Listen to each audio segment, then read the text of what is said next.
মুক্তি দিয়ে আসছেন, আর আপনি আজকে বলতেছেন বড় বড় কথা।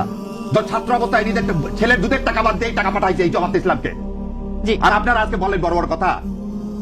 সেন্ট বেইটেস্কোতে চাকরি করে ট্যাক্সি চালায়, তার কিছু টাকাতে পড়াশোনা করছে, কিছু টাকা এই সংগঠনকে দিছি, আর আপনারা বলেন আমাদের নাই। এই যে 3 তারিখে এই যত লেখা পাবেন শাহবাগ থেকে ওই পর্যন্ত 5.5 লাখ টাকা খালি দিচ্ছে এই শাহরিয়ার কবির। যত লেখা পাবেন ঢাকা ইউনিভার্সিটির ওয়ালে তার টাকির খালির টাকায় শাহরিয়ার কবির দেয়, আর আপনারা বলেন আমাদের যোগ্যতা নেই। 2 তারিখে যখন সেরাটনে 30, 1, 2 সমস্ত ব্যারিস্টার থেকে নিয়ে মিটিং করে, এটাই শাহরিয়ার কবির।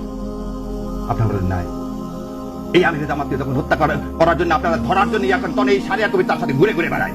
সেদিন এই ট্রাইব্যুনালে 70টা মামলা করছি, তার মধ্যে একটা ফিস নিছি। 70টা মামলা করছি, সেদিন ফিস নিছি একটা। গত 6 দিনে রিট ফাইল যতগুলো করছি তার মধ্যে 3টার পয়সা নিছি, বাকি একটা রিটের পয়সা নিইনি। এটা শাহরিয়ার কবির। যাতে একদম স্টেটমেন্ট দিলাম আমিরে জামাতকে সাক্ষী রেখে, আল্লাহ তো জানে যা যা বললাম যে কোর্টে খোঁজ করে দেখেন। 11 নম্বর কোর্টে প্রথম আমি এই Shahriar Kabir not to arrest not to harass করি, যাতে লোকগুলোকে জেল গেটে আর আটকায় রাখা না যায়। আর আপনারা আসছেন আজকে ডিটেনশন দেন, সেই ডিটেনশনের খবর আমি অনেক আগে রচনা করে দিছি। আর বলেন যুদ্ধ, তোকে আমি যা বলবো আমি জামাত ইসলাম করি, সেজন্য আমার হাইকোর্টে ভাই বাতে ফেল করাতে চাইছে অ্যাটর্নি জেনারেল সাহেব। যা জাস্টিস ফরিদকে জিজ্ঞাসা করেন